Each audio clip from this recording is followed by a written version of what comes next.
Hola, buenas tardes. Bienvenidos al primer vídeo de la segunda sesión del curso del curso de Zephyr, generación de proyectos IoT con Arduino, un enfoque práctico. En esta segunda sesión, en los distintos vídeos, vamos a ver el entorno de Arduino y vamos a ver nuestra primera práctica.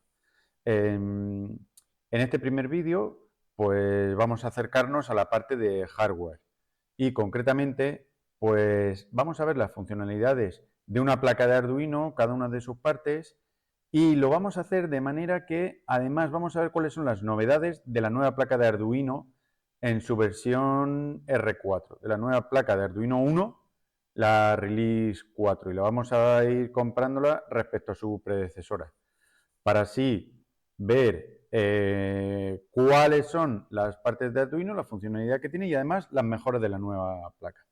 En esta misma sesión, en el siguiente vídeo, pues una vez que hayamos visto el hardware, vamos a ver el software, que es el entorno integrado de desarrollo que Arduino nos da para escribir el código de nuestros proyectos.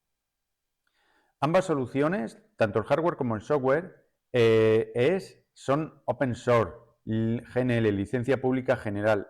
Eso quiere decir que cuando Arduino saca una placa nueva, aparte de sacar el producto, publica sus esquemáticos. De manera que es fácil ver a los muy pocos meses que hay placas que replican pues todas las novedades, su funcionalidad, y que no solo hacen lo mismo, sino que son físicamente iguales con la misma distribución para mantener compatibilidad. Véase, pues, por ejemplo, la placa de Lego, etc. Y con el código fuente pasa igual. El código, o sea, con el IDE, con el entorno integrado de desarrollo, pasa igual. El código fuente de este software está disponible en GitHub para todo el que se lo quiera descargar.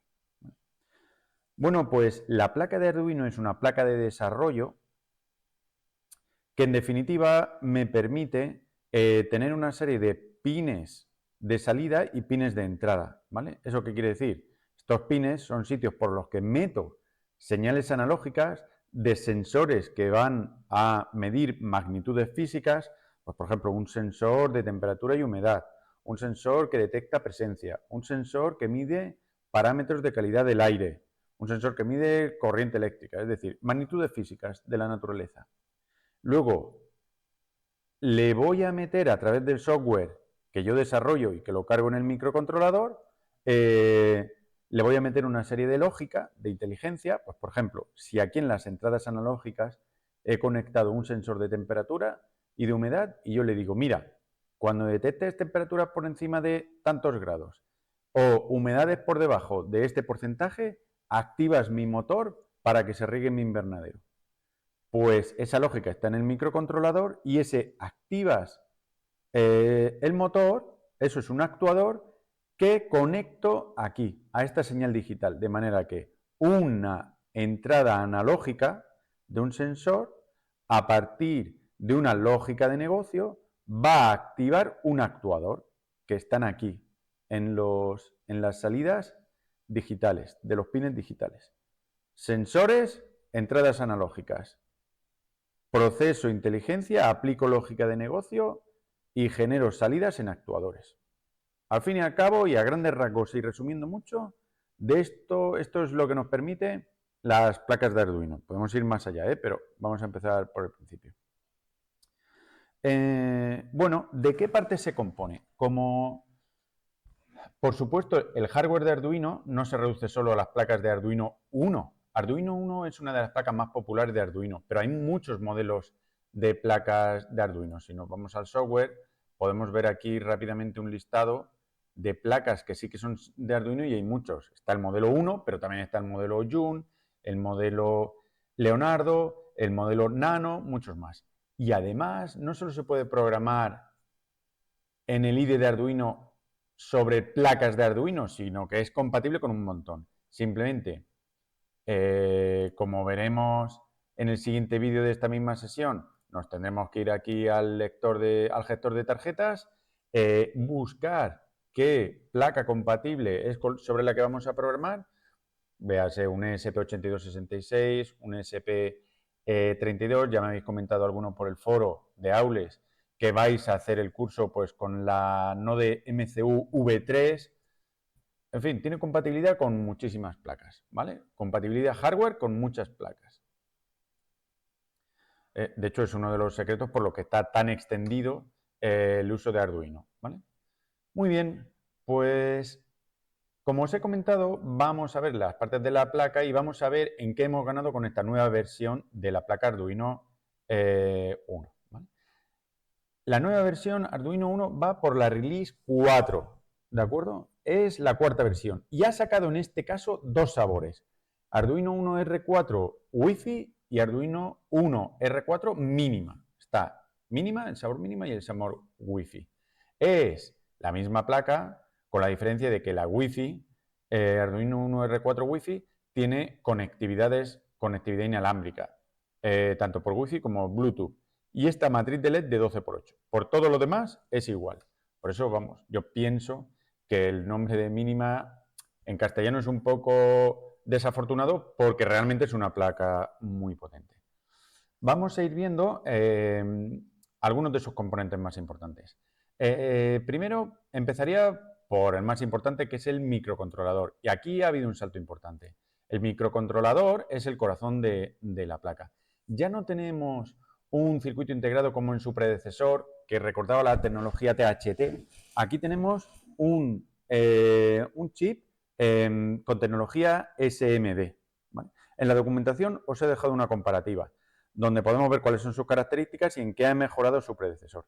En primer lugar, el ATmega 328, que es el microcontrolador de la R3, tenía arquitectura de 8 bits, mientras que ahora el nuevo procesador de Renesas, el RA4M1, tiene arquitectura de 32 bits, que es la arquitectura que tenían los ordenadores hasta hace 6-7 años. Los ordenadores, las torres, los portátiles que hemos tenido pues, con un Core i3, con un Pentium, por supuesto, Pentium 2, Pentium 3, etc.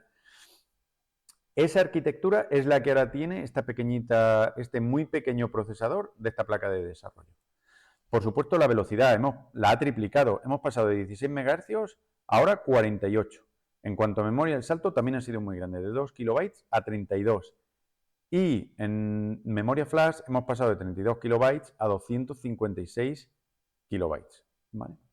En cuanto a los pines, la gran diferencia es que si bien Arduino R4 sigue teniendo los pines de entradas analógicas, los pines, 6 pines de entrada analógicas, por supuesto, y luego las salidas PWM, las salidas que permiten la modulación por ancho de pulso y, por tanto, emular lo que podría ser una salida analógica,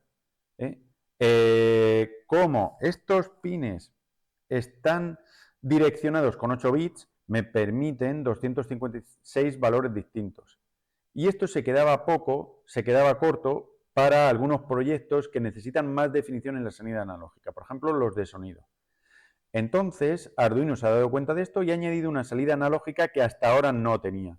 ¿Vale? Es una salida de tipo DAC, que concretamente está en el pin A0. Y en lugar de tener una definición de 8 bits, 256 valores distintos, permite 4096, ¿vale? Entonces ya sí que permite, replicar lo que sería una salida analógica genuina, ¿vale? Vale, vamos a ver.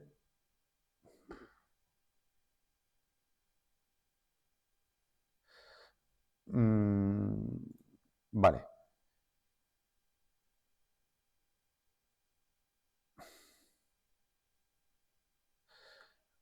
Bien, pues efectivamente, vamos a ver. Estas son las grandes diferencias. En cuanto al microcontrolador, ¿vale?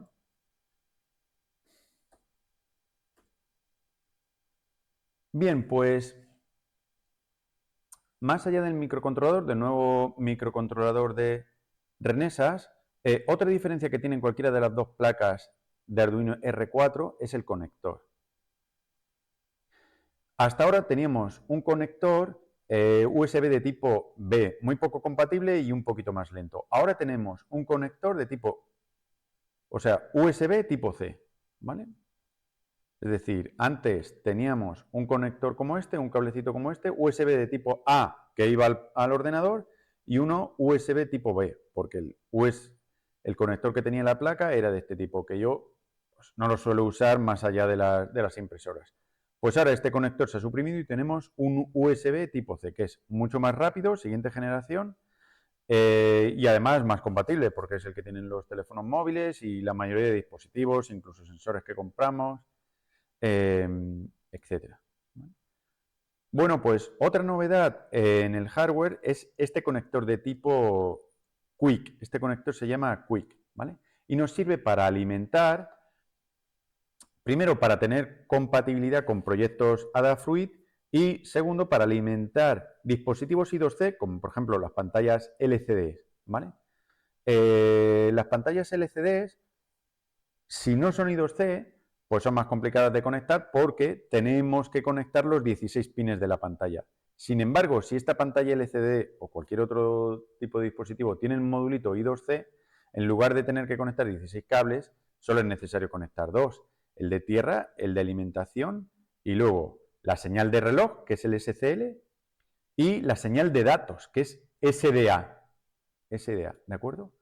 Bueno, pues aquí viene serigrafiado por abajo estos 4 pines, con lo cual pues conectaremos la tierra, la alimentación, SCL, la señal de reloj y SDA. Pero ojo, si nuestro dispositivo I2C está alimentado a 3,3 voltios, solo utilizaremos esto si está alimentado a 3,3 voltios. Porque si necesitas, es un dispositivo I2C, pero necesita los 5 voltios, entonces usaremos los conectores A4 y A5, como tenemos en la imagen, de manera que la señal de reloj lo metemos en el A5 y los datos lo metemos en el A4, o bien en el zócalo de arriba, pues directamente metemos aquí la señal de reloj y aquí la señal de datos. Cuando en un sensor sea I2C, el SDA y el SCL, la señal de datos y de reloj, o la metemos en A4 o A5 o en estos dos. Si requiere alimentación del dispositivo, lo tenemos que ver en la hoja de características, si requiere alimentación a 5 voltios. Si requiere alimentación a 3,3, usaremos este conector. Bien, estos son novedades, características propias del R4, ¿vale? El conector Quick, el USB y el procesador. De los dos sabores del R4. Novedades que son propias del R4 Wi-Fi. Pues, por un lado, el procesador que le da la conectividad inalámbrica, que es este ESP32S3. Aquí cabe el manido refrán de cuando no puedes con tu enemigo, únete a él. Yo creo que la mayoría de los que estamos aquí, que hemos hecho ya proyectos con Arduino y le hemos querido dar conectividad Wi-Fi a nuestro proyecto, le hemos añadido una plaquita no de MCU, LOLIN, etcétera, que tuvieran el procesador ESP32 para darle la Wi-Fi. Pues exactamente eso es lo que ha hecho Arduino. Ha incluido el procesador ESP dentro de su placa de desarrollo. Quiero matizar y recordar que quede claro que el ESP no es una placa de desarrollo como Arduino, ¿eh? El ESP32 es un procesador que normalmente viene en pequeñas placas de desarrollo, pues tipo LOLIN, tipo Node MCU, etc. Son placas de desarrollo que vienen con el procesador ESP32, ¿vale? Que nadie confunda microcontrolador o procesador con placa de desarrollo.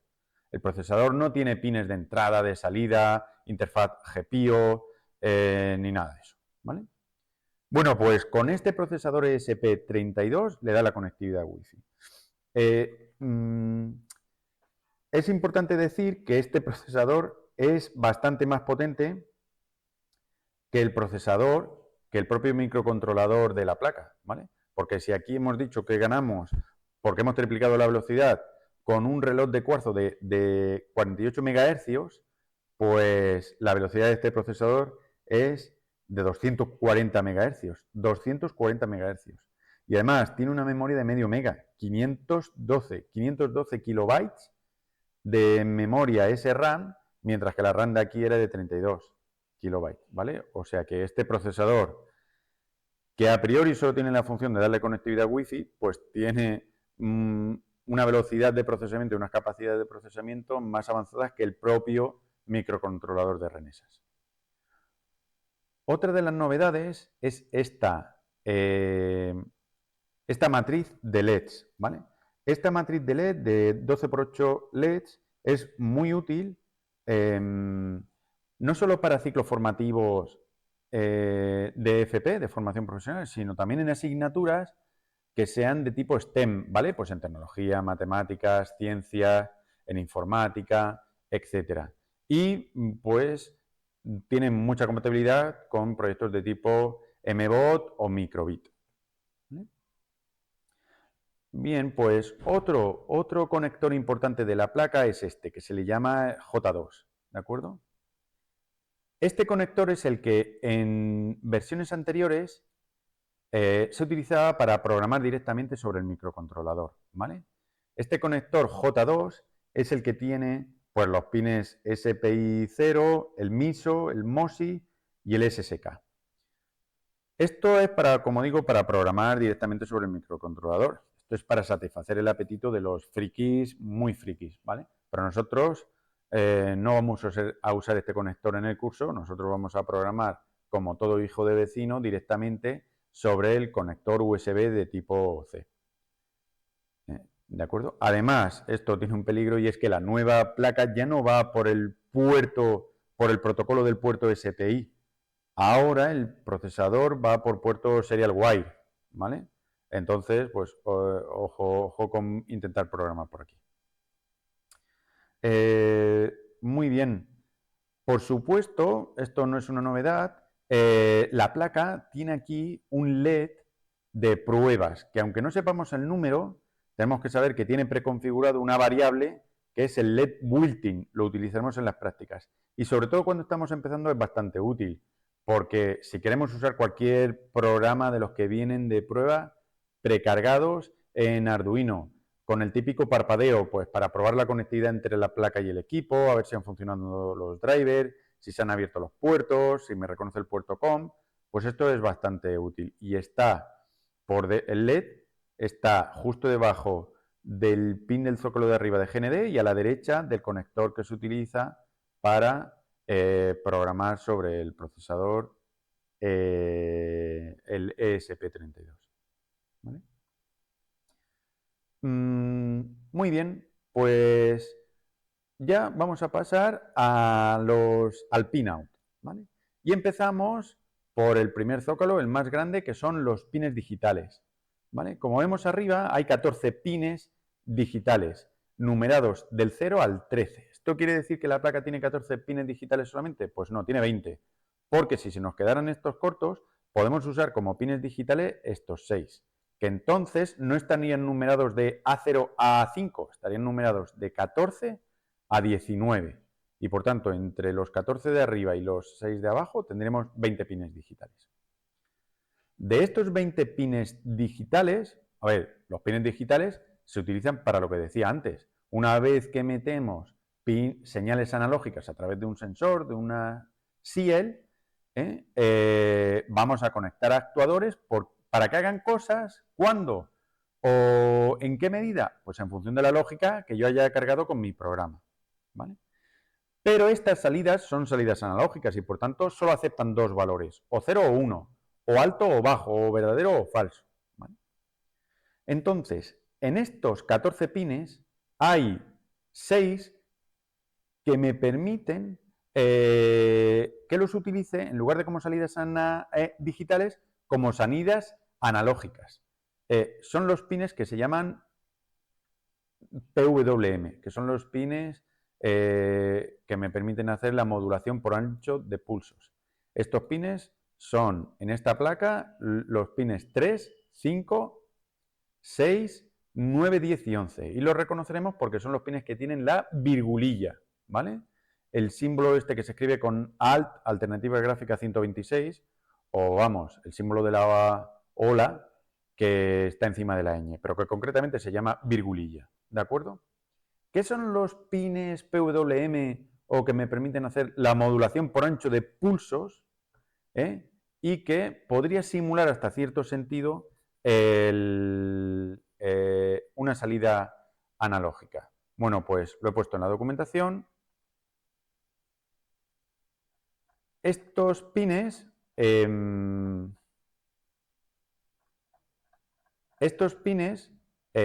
están en el zócalo de los pines digitales, pues fijaos, un pin digital generalmente voy a tener ahí en la salida un tren de pulsos, ¿vale?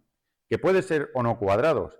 Imaginaos que la salida digital que tengo en uno de estos pines tiene este periodo, que es la inversa de la frecuencia, de lo que decíamos, de los megahercios, ¿vale? Imaginaos que aquí tengo una señal con un periodo de medio milisegundo. Pues esta señal no es cuadrada, porque esta sería la representación, cada ciclo de trabajo, cada medio milisegundo se representa por estos dos cuadros, ¿vale? Pues como vemos en el primer ciclo de trabajo, la mitad de un cuadro está con valor alto y el resto está con valor bajo. Es decir, un cuarto del tiempo está la señal activa a 5 voltios y 3/4 partes del tiempo está a 0 voltios, está a nivel bajo, ¿vale? Pues estaréis de acuerdo conmigo en que este, que es un cuarto del tiempo, es un 25% y este es un 75%, que está a nivel bajo. En cambio, esta señal, que sí que es cuadrada, pues está justo la mitad del tiempo con un nivel alto y la otra mitad del tiempo con un nivel bajo. Es decir, el 50% la señal está activa y el otro 50% no. Mientras que, por último, esta señal, pues la mayoría del tiempo, concretamente el 75% del tiempo está a nivel alto y el 25% a nivel bajo. Entonces, los pines PWM me permiten esto, me permiten hacer que la salida de uno de esos pines, pues yo elija cuánto tiempo está a nivel alto y cuánto tiempo está a nivel bajo. Esto es bastante útil, pues, por ejemplo, para programar LEDs RGB, LED de estos que puedo elegir si va a actuar como rojo, como gris, como blue, como azul o una mezcla de ellos. Y eso se mete con un parámetro, ¿vale? Es útil para los servos, es útil para regular fuentes de alimentación, etc. Ahora bien, bueno, esto en la siguiente sesión veremos cómo se programa, ¿vale? Pero esto es muy sencillo.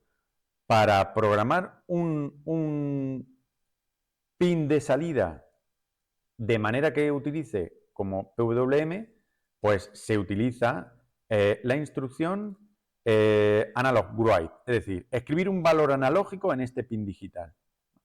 Entonces, esto es muy sencillo, pues yo aquí escribiría analog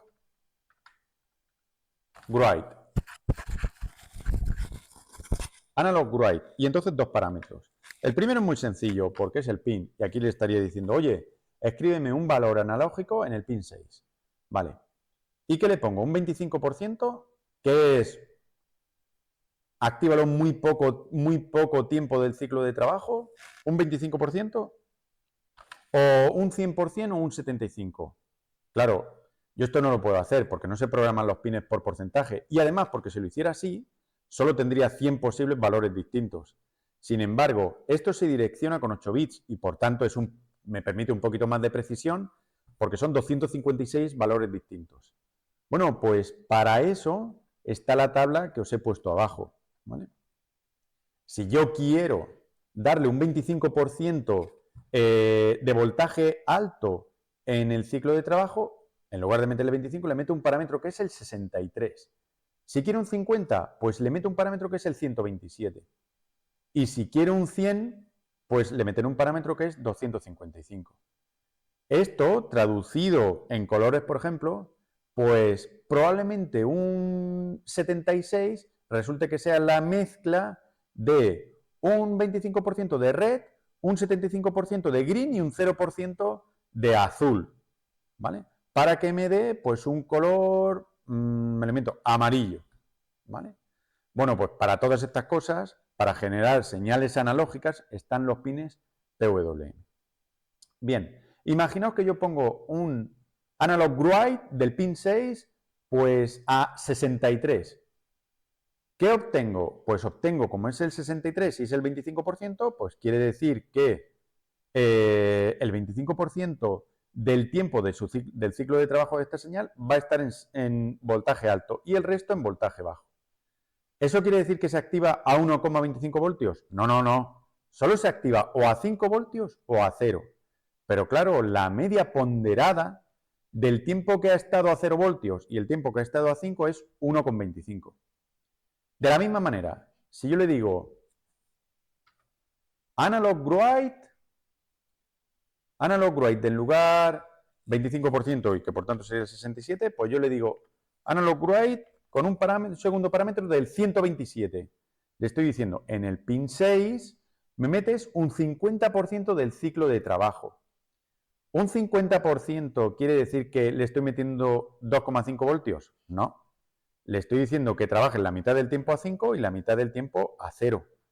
Y claro, si mido cuál es el voltaje de esa señal durante todo el ciclo de trabajo, como la mitad del tiempo ha estado a 0 y la otra mitad a 5, pues tiene 2,5 voltios. ¿Vale? Y lo mismo en el caso del 75%. La media ponderada entre el tiempo que ha estado a 5 voltios y el tiempo que ha estado a 0 es 3,75. Y digo la media ponderada, porque la media entre 5 voltios y 0 es 2,5. Pero eso no va a ser siempre, porque considera el tiempo que está arriba y el tiempo que está abajo, no solo el valor absoluto. ¿Vale? Bueno, pues nada, espero que haya quedado claro cómo funcionan los pines PWM. Esto es un pequeño código donde aquí le estaría diciendo, oye, voy a escribir un valor analógico en los pines 9, 10 y 11. En el pin 9 vas a estar siempre a voltaje alto. En el pin 10, la mitad del tiempo. Y aquí nunca vas a estar en valor alto. Pero es verdad que nosotros, el parpadeo, esto va tan rápido, estamos hablando del orden de megahercios, que es imperceptible para el ojo humano, ¿vale? Entonces, en la práctica, ¿esto en qué se traduciría? Imaginaos que estoy iluminando un LED, pero no un LED RGB, un LED o rojo, o verde, o azul, o amarillo, ¿vale?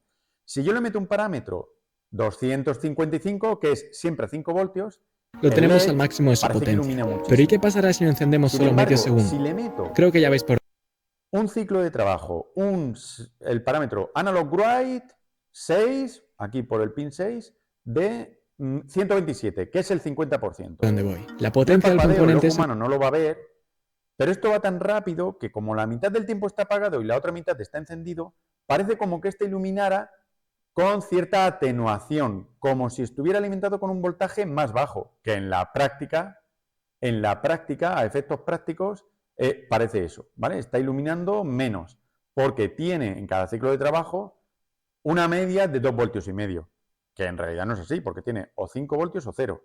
Pero como es la mitad del tiempo, cada ciclo de trabajo se alimenta con 2,5 voltios de media, mientras que la media de este es 5 voltios, ¿vale? Por eso parece como si este iluminase más y este menos, pero en realidad cuando se iluminan con la Se misma modifica intensidad. dependiendo de la cantidad de tiempo que se le aporte Si el energía por parámetro en ciclo. lugar de ser 127 Si quisiéramos que brillase un le 10%, paso un 67, que es un 25%, pues pasaría lo mismo. Este LED, si con 5 voltios de media ilumina mucho, con 2,5 ilumina un poquito menos, pues oye, con 1,25, que es el parámetro 63, ilumina todavía menos. Y así pues hasta que llegue a 0, ¿vale?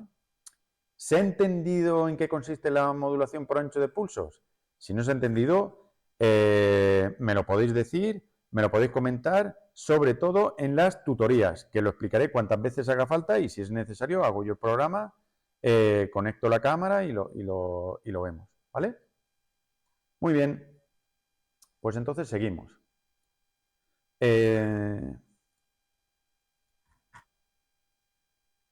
Hemos visto los pines digitales, los pines de modulación por ancho de pulsos, los pines PWM. Y ahora pasamos a, bueno, aquí en este zócalo me quedan solo estos dos que ya he comentado, que es para alimentar dispositivos I2C, la señal de reloj y la señal de datos, cuando haya que alimentarlos, que eso depende del dispositivo cliente, con 5 voltios. Luego tenemos los pines analógicos, que es para meter una señal analógica, ¿de acuerdo?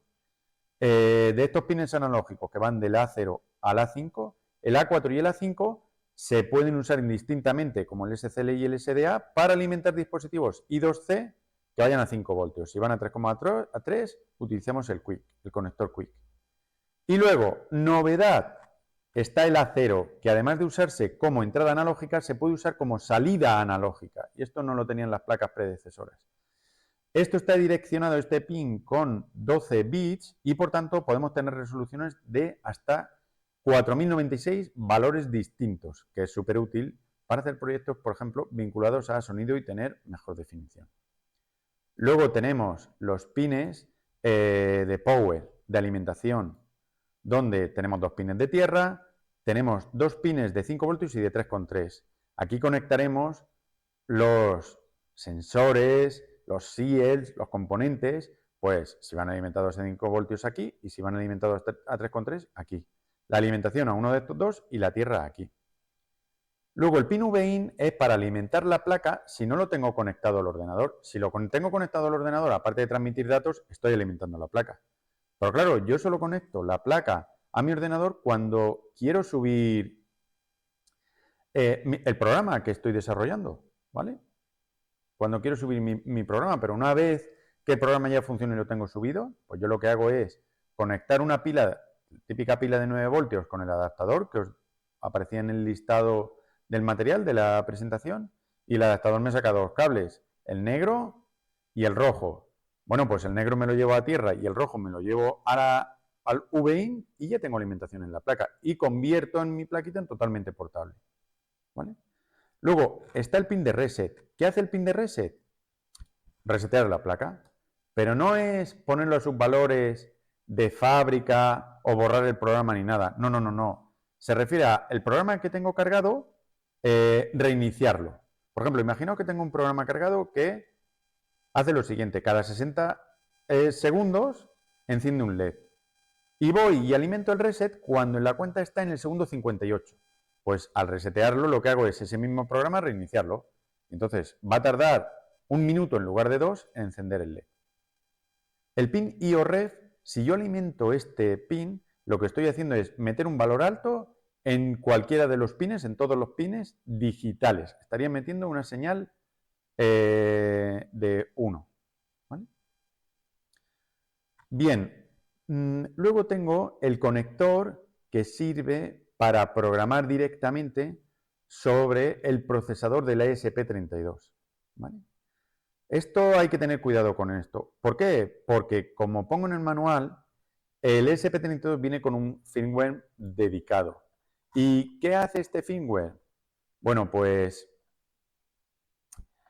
este firmware sirve, entre otras cosas, para orquestar el flujo de información, ¿vale? Entonces, cuando nosotros, este es el USB, ¿vale? El conector USB. Conectamos el cable y vamos a subir un programa, ¿de acuerdo? Aquí hay un multiplexor, un selector, que decide si lo que le entra por el cable va o aquí, a la parte de arriba, que entonces el flujo de información iría a la ESP, o bien, si va hacia abajo, el flujo de información iría al microcontrolador de Renesas, ¿vale? Bueno, pues el firmware viene configurado por defecto para que toda la información que viene al cable serie vaya al ESP, de manera que la información fluye así. Yo subo mi programa, va a través del conector USB de tipo C y va a un selector, y el selector viene configurado por defecto para que todo vaya, en lugar de directamente al microcontrolador de Renesas, al ESP32 por protocolo serie. Del ESP32 por UART va al microcontrolador y el microcontrolador aplica la lógica que tenga que aplicar. Una vez que ha terminado, las salidas se las devuelve por UART al ESP32, y el ESP32 por protocolo serie lo devuelve a través del USB, del puerto serie del USB tipo C. Así que ojo con programar directamente sobre el conector, que aunque es posible, puede que deshabilite la comunicación entre el microcontrolador ESP32 y el controlador el microcontrolador SMD de Renesas, ¿vale? De la placa. Como estos dos procesadores van a un voltaje distinto, este va a 3,3 voltios y este a 5, necesito un conversor de voltaje. Vale, pues ese es este. Ese es este SMD, ¿vale? Este es el que hace el conversor de voltaje, que en el mapa topológico que os voy a dejar en Aules es el U4, ¿de acuerdo? No sé si lo tengo aquí, aquí se podía ver. Bueno, está aquí a la derecha. En este no lo tengo, os lo enseñaré. Sí, es este, ¿vale? Este es el conversor de voltaje, que es el U4, entre el ESP, que sería este, y va a 3,3 voltios, y el microcontrolador de Renesas, que va a 5 voltios. Está en el esquemático, ¿vale? No me quiero dejar nada. Vale, también tengo una interfaz para comunicación por UART, ¿vale? Esto lo estoy utilizando yo, por ejemplo, en los sensores LoRa. Vale, pues para eso tengo dos pines, que son los dos primeros de los pines digitales. Aquí, si utilizo puerto serie UART, pues aquí tenía el 0 sería el conector de recepción, el RX, y aquí la transmisión, el TX. Por otra parte, aquí tenemos un polifusible. Este polifusible no es nuevo, del R4, está en todas las versiones de Arduino 1 y es el que, bueno, pues han puesto, pues porque los de Arduino saben que los usuarios somos muy dados a la autodestrucción y para evitar errores de cortocircuitos, etcétera, pues oye, igual que nosotros le decimos a nuestros alumnos en los tableros, yo por lo menos no me monté en ningún tablero sin diferencial y sin magnetotérmico, todos protegidos. Pues digamos que este es el magnetotérmico de la placa, ¿vale? Bueno, pues yo creo que ya hemos visto cómo se utiliza el placa de Arduino, cuáles son sus funcionalidades, los puertos, las partes principales y en general cómo se utiliza. Entradas analógicas, salidas digitales y en medio tenemos el microcontrolador donde le metemos toda la inteligencia. Tenemos aquí un poliflusible, un conector nuevo USB tipo C, el microcontrolador que me permite conectividad inalámbrica, tanto Bluetooth como Wi-Fi, los pines digitales, con 6 pines que me permiten hacer modulación por ancho de pulso para tener salidas analógicas, los conectores para conectar I2C a 5 voltios, este y estos dos, conector para dispositivos I2C y proyectos Adafruit a 3,3 voltios, el conector J2 para programar directamente sobre el microcontrolador, el conector para programar sobre el procesador de la ASP, el LED de pruebas, el conversor de voltajes, la matriz de 12x8 LEDs, por supuesto el microcontrolador, los pines de power y los pines de entradas analógicas con el nuevo pin de salida analógica de verdad, direccionado con 12 bits y por tanto 4096 valores distintos, que es el pin DAC. Y estos dos que serían el SCL y el SDA. Exactamente igual que estos dos. ¿Vale? Bueno, pues yo creo que no se me olvida nada importante. En el próximo vídeo vamos a ver, una vez visto cómo se utiliza el hardware, cómo se usa el software, ¿vale? Un saludo grande, un abrazo y saludos virtuales.